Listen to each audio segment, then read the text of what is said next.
పరమశివుడు అంటే చంపేస్తాడు అనుకుంటాడు, ఆయనకి అదే పనే కాదు. జ్ఞానదాత మహేశ్వర ఇక పుట్టవలసిన అవసరాన్ని తీసేస్తాడు.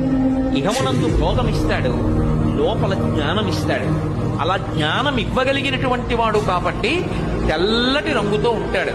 శుద్ధ సత్వ గుణమును మనకి ఇవ్వగలిగినటువంటి వాడై ఉంటాడు. అందుకని 3 రూపాలతో ప్రకాశించి 3 లోకాలుగా 3 కాలాలుగా ఉండేవాడు శివుడే. ఓ 3వ కన్ను ఉన్నటువంటి పరమశివ, నువ్వే సృష్టి చేసినప్పుడు బ్రహ్మ, నిలబెట్టినప్పుడు విష్ణువు, పడగొట్టినప్పుడు శివుడు. ఈ 3 కూడా దయతోటే చేస్తాడు. మరి ఎందుకంటే పడగొట్టడం 90 ఏళ్ళు రానివ్వండి, 130 ఏళ్ళు రానివ్వండి, పడగొట్టకుండా ఉంటే బాగుంటుంది. ఏ ఇతర విశ్వాసముల యందు లేని గొప్పతనం ఒక్క సనాతన ధర్మమునందే ఉంది. మృత్యువుని దేవత అని పిలుస్తారు, మృత్యుదేవత అని. భగవంతుడు అలా పడగొట్టలేదనుకోండి, జర్జరీభూతమైన శరీరంతో వృద్ధాప్యం వచ్చేసి ముడతలు పడిపోయి కళ్ళు కనపడక, చెవులు వినపడక, తినలేక, తింటే జీర్ణం కాక మంచాన పడి ఎన్నాళ్ళు రోగాలతో రుష్టులతో కొట్టుకుంటావు.